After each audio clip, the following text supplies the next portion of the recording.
Halo semuanya, kali ini kita bakal belajar mengenai hakikat dan ruang lingkup fisika. Oke, tapi sebelum jauh ngebahas mengenai hakikat dan ruang lingkup fisika, emang arti kata fisika sendiri tuh apa sih? Jadi sederhananya gini, fisika merupakan ilmu pengetahuan yang ngebahas interaksi antar materi di alam semesta gitu. Entah itu interaksi antara planet dengan matahari, atau interaksi antara planet dengan planet, dan lainnya. Bahkan untuk materi sekecil atom juga kita teliti, karena atom merupakan bagian dari materi. Oke, dari definisi tadi, kalau seandainya kita bedah lebih dalam, ada istilah yang namanya hakikat fisika. Menurut para ahli, hakikat fisika ini itu dibagi menjadi 3 bagian. Yang pertama yaitu fisika sebagai produk. Yang kedua yaitu fisika sebagai proses. Dan yang ketiga yaitu fisika sebagai sikap. Dari ketiga ini, yuk kita mulai ngebahas dari yang pertama dulu nih, yaitu fisika sebagai produk. Apa sih maksud dari fisika sebagai produk? Jadi maksudnya itu gini, fisika itu sebagai kumpulan dari ilmu pengetahuan tentang alam semesta. Contohnya, bayangin aja kita ngelepasin apel dari ketinggian H di berbagai negara gitu. Nah, kira-kira apa nih yang terjadi kalau seandainya kita ngelepasin apel dari ketinggian H? Di negara Swiss, kalau seandainya kita ngelepasin apel dari ketinggian H, apel tersebut akan bergerak mendekati bumi atau jatuh. Kemudian, apel kita bawa ke negara Malaysia. Kira-kira apa yang terjadi? Sama, apel juga bakal bergerak mendekati bumi atau jatuh gitu. Pun di negara Australia, apel juga bakal bergerak mendekati bumi gitu kan. Nah, dari hasil penelitian di berbagai negara ini, kita dapat simpulkan bahwa apel yang dilepaskan dari ketinggian H itu akan jatuh ke bumi. Nah, kesimpulan inilah yang kita kenal sebagai produk atau fisika sebagai produk. Karena pada prosesnya, kita telah mengumpulkan hasil penelitian di berbagai negara gitu, hingga menjadi suatu produk informasi, yaitu apel yang dilepas dari ketinggian H akan jatuh ke bumi. Oke, sederhananya gitu ya. Sampai sini udah paham lah ya mengenai fisika sebagai produk gitu. Berikutnya, yaitu fisika sebagai proses. Apa sih maksudnya? Artinya gini, di sini kita belajar gimana caranya ilmuwan tuh bekerja gitu. Mulai dari pengamatan sampai ke tahap publikasi hasil penelitiannya.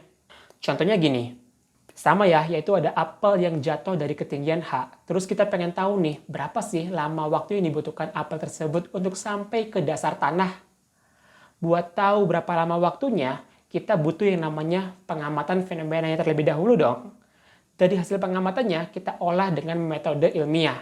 Nah, metode ilmiah nanti kita akan bahas di video selanjutnya ya. Dari hasil metode ilmiah inilah bakal tercetus yang namanya produk atau hasil informasinya. Ternyata apel ini tuh butuh waktu 7 detik buat sampai ke tanah. Oke, nah buat sampai ke produk ternyata ada proses nih. Oke, berikutnya yaitu fisika sebagai sikap. Apa sih maksudnya? Jadi gini, buat para warga fisika atau para fisikawan gitu, kita tuh wajib banget punya yang namanya rasa penasaran tinggi. Terus juga objektif nih, penting juga. Dan terbuka atau punya yang namanya growth mindset. Contoh kasus gini, ketika kita melihat apel itu jatuh dari ketinggian H, tentu kalau kita punya rasa penasaran tinggi, kita akan banyak bertanya gitu. Semisal kayak gini, kenapa sih apel itu jatuh ke bumi gitu? Kenapa nggak bumi aja yang jatuhnya ke apel? Atau berapa lama waktu sih yang dibutuhkan apel buat jatuh ke bumi dan sebagainya gitu. Nah, dari hasil pertanyaan tersebut, kita biasanya tuh langsung cari nih lewat buku gitu. Bahkan lewat diskusi, atau cari di internet dan sebagainya. Nah, tahapan ini merupakan bagian dari fisika sebagai sikap gitu. Artinya, kita punya rasa penasaran tinggi, terus juga kita punya nilai objektif gitu ketika melihat suatu fenomena. Dan terbuka atas segala informasi yang mungkin aja benar gitu. Oke, kita udah ngebahas 3 bagian penting mengenai hakikat fisika gitu. Mulai dari fisika sebagai produk, fisika sebagai proses, dan fisika sebagai sikap. Nah, muncul nih pertanyaan, apakah fisika itu bersifat tunggal gitu? Artinya fisika cuma ngebahas topik fisika aja, atau ada nih hubungan antara fisika dengan ilmu lainnya? Tentu jawabannya adalah ada. Salah satunya adalah astrofisika. Astrofisika merupakan cabang ilmu fisika yang mempelajari benda-benda luar angkasa. Contohnya, kayak interaksi antara planet dan bintang, atau juga interaksi antara planet dengan planet lainnya, bahkan interaksi black hole dan sebagainya gitu. Nah, buat kalian yang penasaran mengenai astrofisika kayak gini, mungkin boleh kasih saran lah ya. Kalian tuh boleh banget nih tonton yang namanya film Interstellar. Di film tersebut, mereka tuh ngebahas mengenai konsep-konsep astrofisika. Berikutnya, yaitu fisika medis. Apa sih fisika medis? Fisika medis adalah cabang ilmu fisika yang mempelajari teknologi di dunia kesehatan. Nanti kita akan ngebahas lebih dalam di bagian manfaat fisika ya. Oke, berikutnya apa lagi nih? Oh, ada biofisika. Biofisika merupakan ilmu fisika yang mempelajari proses biologi. Dan fisika material, yaitu cabang ilmu fisika yang membahas mengenai karakteristik bahan gitu. Dan masih banyak yang lainnya ya, mengenai hubungan ilmu fisika dengan ilmu lainnya. Nah, yang terakhir adalah kita akan ngebahas mengenai manfaat mempelajari fisika. Sebenarnya ada banyak, tapi mungkin kita akan ngebahas 3 kali ya. Yang pertama yaitu manfaat mempelajari fisika di bidang industri dan energi. Oke, yang pertama yaitu pelapisan material anti korosi. Nah, biasanya kalau kita ngomongin industri kan bahan material tuh biasanya adalah besi, baja, ataupun hal lainnya gitu yang terkait dengan logam. Logam itu kan cenderung gampang karatannya. Nah, gimana caranya kita bisa ngelapisin logam tersebut supaya anti karat? Kita bisa gunain yang namanya metode elektrolisis. Kemudian, di bidang energi ada yang namanya panel surya. Panel surya udah pada tahu lah ya, yaitu suatu benda yang bisa ngubah energi matahari atau energi cahaya matahari jadi energi listrik.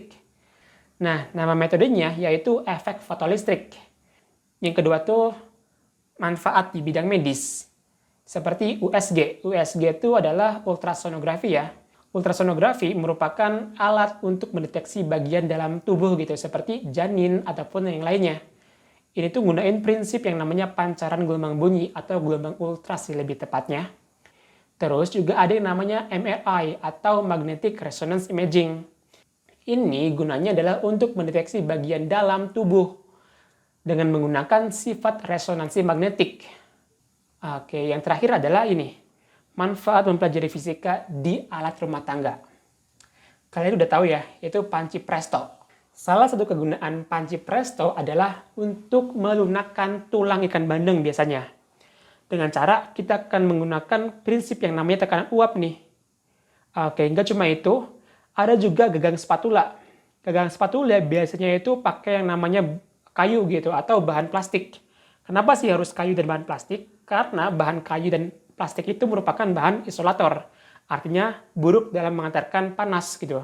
Alhasil kalau misalnya kita masak, kita nggak akan ngerasain panas selagi kita pegang yang namanya gagang spatulanya gitu, yang terbuat dari kayu ataupun plastik. Oke, kita udah ngebahas mengenai hakikat fisika dan ruang lingkup fisika nih. Oke, mungkin cukup sekian dulu ya pembahasan kali ini. Sampai jumpa di pembahasan selanjutnya. Dadah!